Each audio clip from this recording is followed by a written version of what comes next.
मला माहिती नव्हतं, ते उद्धव ठाकरेंनाच माहिती होतं. मनसेचे संदीप देशपांडे, राजू पाटील आणि श्रीकांत शिंदे यांची मुंबईत बैठक झाल्याचं उद्धव ठाकरेंना माहिती होतं.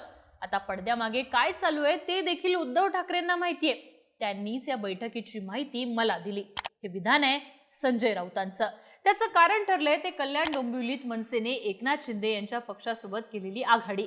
दुसरीकडे मनसेचे नेते बाळा नांदगावकर यांनी माध्यमांना असं काही मुंबईत देखील होऊ शकतं का असं विचारताच राजकारणात काहीही घडू शकतं असं विधान केलेलं आहे. आता मनसेच्या स्थानिक नेत्यांनी स्थानिक पातळीवर घेतलेला निर्णय म्हणून कल्याण डोंबिवलीच्या निर्णयाकडे पाहिलं जात असलं तरी राज ठाकरेंनी या युतीला पाठिंबा दिला.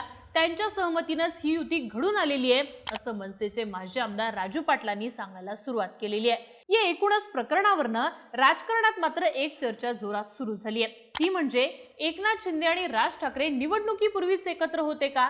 ते एकमेकांना प्रोटेक्ट करण्याचंच काम करत होते का? भाजप सहित शिंदेच्या सोयीचं काम राज ठाकरेंनी केलंय का? आणि हे काम पूर्णत्वाला गेल्यानंतरच राज ठाकरे आता उद्धव ठाकरेंपासून वेगळे होत आहेत का? नेमके हे आरोप का होत आहेत? या आरोपांमध्ये किती तथ्य दिसतंय? आणि राज ठाकरेंनी खरंच उद्धव ठाकरेंच्या पाठीत खंजीर खुपसलाय का? पाहूयात या व्हिडिओच्या माध्यमातून. नमस्कार, मी आरती आणि तुम्ही बघताय बोल व्हिडिओ. तर सुरुवात करूयात ती म्हणजे हे आरोप नेमके का होत आहेत या मूळ प्रश्नापासून.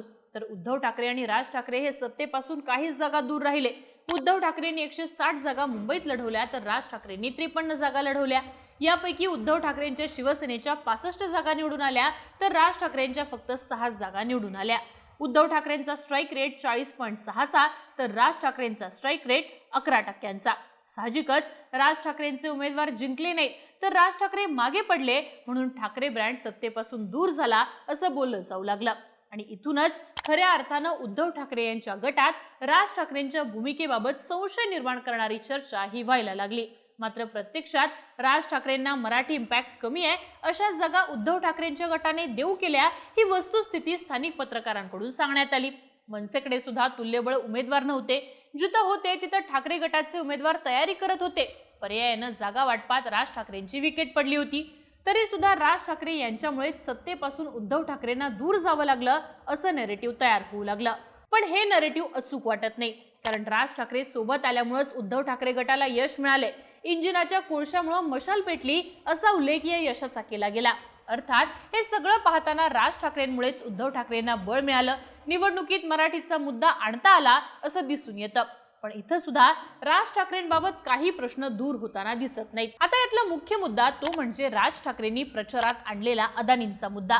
खरं तर प्रचारात कोणतरी विरोधक असावा लागतो, त्याशिवाय मतांचं ध्रुवीकरण होत नाही. तरी सुद्धा प्रचारात मोहित कंबोज, SRA हे प्रश्न राज ठाकरेंनी शेवटपर्यंत आणले नाहीत किंवा हे मुद्दे त्यांनी मोठे केले नाहीत. ठाण्यातल्या सभेतून सुद्धा त्यांनी एकनाथ शिंदे यांच्यावरती प्रहार केला नाही. ते अदानी यांच्या भोवतीच आपला प्रचार करत राहिले आणि फडणवीस, भाजप, शिंदे यांना खऱ्या अर्थाने अडचणीत आणू शकतील असे मुद्दे बायपास करू लागले.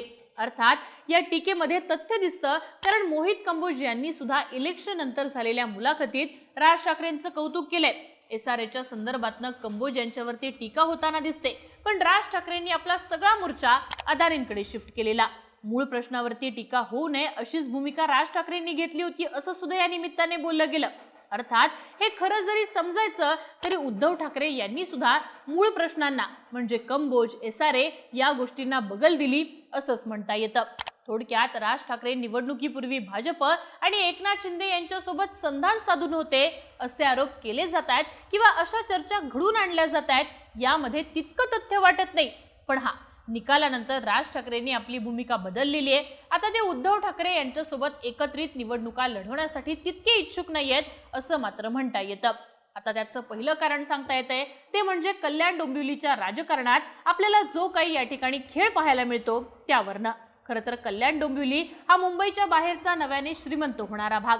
नव्याने वाढणारी विकास कामं, भूमिपुत्रांच्या जमिनी, बिल्डर लाईन यामुळे इथं अफाट पैसा निर्माण झाल्याचं दिसतं. आता मनसेचे इथले प्रमुख नेते म्हणजे राजू पाटील, जे 19 साली एकमेव मनसेचे आमदार म्हणून निवडून आले. आगरी समाजातनं येत असल्यानं भूमिपुत्र म्हणून त्यांचं एक स्वतंत्र राजकारण. तर याच शहरात भाजपचे रवींद्र चव्हाण आणि शिंदेचे श्रीकांत शिंदे यांचा वाढता हस्तक्षेप. शहराचा नेता कोण ही या दोघांमधली सुप्त स्पर्धा आणि अर्थात या स्पर्धेत हे दोघेही मूळ कल्याण डोंबिवलीकर नाहीयेत. हे विशेष. आणि मग त्यामुळेच आगरी मतं, भूमिपुत्राचं राजकारण हे राजू पाटील यांच्या बाजूने जाऊ शकतं किंवा आपल्या बाजूने ही वोट बँक उभा राहावी म्हणून ते प्रयत्न करताना दिसतात. असं असलं तरी 2024च्या विधानसभा निवडणुकीत मात्र मनसेच्या राजू पाटलांचा पराभव झालेला. दुसरीकडे आगरी अस्मिता, भूमिपुत्रांची अस्मिता खिचून घेण्यासाठी सत्तेची गरज, पदाची गरज ही राजू पाटलांना पराभूत झाल्यानंतर जाणवत होती. त्यामुळेच कल्याण डोंबिवलीत जेव्हा मनसे आणि उद्धव ठाकरे यांच्यात जागा वाटप आणि तिकीट वाटप झालं तेव्हा राजू पाटलांनी आतून भाजपची साथ दिली असे आरोप झाले. थोडक्यात सत्ता आणि पदाशिवाय स्थानिक पातळीवर पक्ष हा टिकून ठेवता येणार नाही याची जाणीव राजू पाटलांना झालेली आहे आणि ती राज ठाकरेंना पटवून देण्यात ते यशस्वी ठरले. पण आता निकाल लागल्यानंतर कल्याण डोंबिवलीची परिस्थिती नेमकी काय, तर ठाकरे गटाचे 2 नगरसेवक श्रीकांत शिंदेचे आशीर्वाद घेत शिंदेच्या शिवसेनेत दाखल झाल्याचं म्हटलं जातंय. खरं तर उद्धव ठाकरेंचे जे काही 11 नगरसेवक निवडून आलेत ते सगळेच्या सगळे फुटण्याच्या तयारीत आहेत. यातले बरेच जण श्रीकांत शिंदे यांच्या सोबत जातील आणि ज्यांना शिंदे सोबत जायचं नाही ते भाजप सोबत जातील. आता हे नेमकं का, कशामुळे, तर विरोधी पक्षात बसून काहीच करता येत नाही हे परसेप्शन. आज राज्यात ठाकरे गटाचे आमदार, काँग्रेसचे आमदार सगळ्यात जास्त असंतुष्ट आहेत. त्याचं कारण म्हणजे विरोधकांना निधीच जाणार नाही हे पक्क राजकारण सत्ताधारी पक्षाकडनं होताना दिसतंय. अर्थात निधी वाटपात योग्य तो वाटा विरोधातल्या नगरसेवकांना, आमदारांना मिळत तर नाहीच, पण त्यापेक्षा महत्वाचा प्रश्न कामच झाली नाहीत तर पुढच्या वेळी कुठल्या आधारावर निवडून यावं. या प्रॅक्टिकल अप्रोचमुळेच ही लोक तडकाफडकी सत्ताधारी पक्षांसोबत जाताना दिसतात. राजू पाटील आपल्या नगरसेवकांना सोबत घेऊन राज ठाकरेंना हीच गोष्ट पटवून देण्यात यशस्वी ठरले.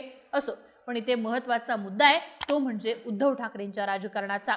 कारण पुरेसं संख्याबळ घेऊन उद्धव ठाकरे किमान अंकुश महानगरपालिकेवर ठेवू शकतात. मुंबई महानगरपालिकेत तसं संख्याबळ ठाकरेंकडेच आहे, पण राज ठाकरेंच्या हातात ना मुंबई आली आहे ना इतर कोणती महापालिका. जे काही नगरसेवक आले ते 1-2 आकड्यातच. अशा वेळी हे नगरसेवक ठिकठिकाणी तिथल्या सत्ताधारी पक्षासोबत आपापल्या पातीवरती साटलोट करणार याची जाणीव राज ठाकरेंना झालेली आहे. म्हणजेच राज ठाकरेंनी सत्ताधारी असणाऱ्या भाजप आणि शिंदेसोबत जाण्याची भूमिका घेतली नाही, तर जे लोक निवडून आलेले आहेत ते मनसेला सोडून सत्ताधाऱ्यांसोबत जातील. अशा वेळी राज ठाकरेंच्या पक्षात फक्त एक मोठा झिरो राहू शकतो. आता हे होऊन द्यायचं नसेल तर सत्ताधाऱ्यांसोबत जाण्याचा निर्णय ठिकठिकाणी घ्यायला लावणं आणि पुढेही सत्ताधारी पक्षांसोबत जाण्याचं गणित आखण्याचं काम राज ठाकरे करताना दिसून येत आहेत. आता याचं प्रमुख कारण म्हणजे उद्धव ठाकरेंना योग्य तो आकडा मिळाला, पण या युतीत मनसेची मात्र वाताहत झाली. ही वाताहत रोखायची असेल तर उद्धव ठाकरेंना रामराम ठोकणं हाच पर्याय सध्या राज ठाकरेंसमोर असल्याचं दिसतं. अर्थात प्रचारामध्ये देवेंद्र फडणवीस म्हणाले होते त्याप्रमाणे निकालानंतर राज ठाकरे आणि मी चहा पिताना दिसू शकतो हेच खरं होताना दिसू शकतं. दुसरीकडे राज ठाकरे आणि उद्धव ठाकरे ही मराठी माणसांना आवडणारी पण राज ठाकरेंना बुमरँग ठरलेली युती सुद्धा कल्याण डोंबिवलीच्या निमित्तानं संपुष्टात येण्याची सुरुवात झाली आहे असं आता म्हणता येईल. थोडक्यात काय तर राज ठाकरेंनी उद्धव ठाकरेंच्या पाठीत खंजीर खुपसला या आरोपात तितकं तथ्य दिसत नाहीच, पण उद्धव ठाकरेंसोबत जाऊन फक्त उद्धव ठाकरेंचा फायदा झाला, राज ठाकरेंचं नुकसानच झालं, ही भावना हीच युती संपुष्टात आणणारी ठरू शकते.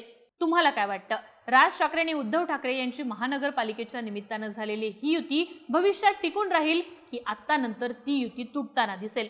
आणि राज ठाकरेंनी कल्याण डोंबिवलीमध्ये शिंदेसोबत जाण्याचा जो निर्णय घेतलाय त्यामुळे त्यांनी उद्धव ठाकरेंच्या पाठीत खंजीर खुपसलाय का, याबद्दलची तुमची मतं आणि प्रतिक्रिया कमेंट बॉक्समध्ये लिहून कळवा आणि बोलबिडूला सबस्क्राईब करा.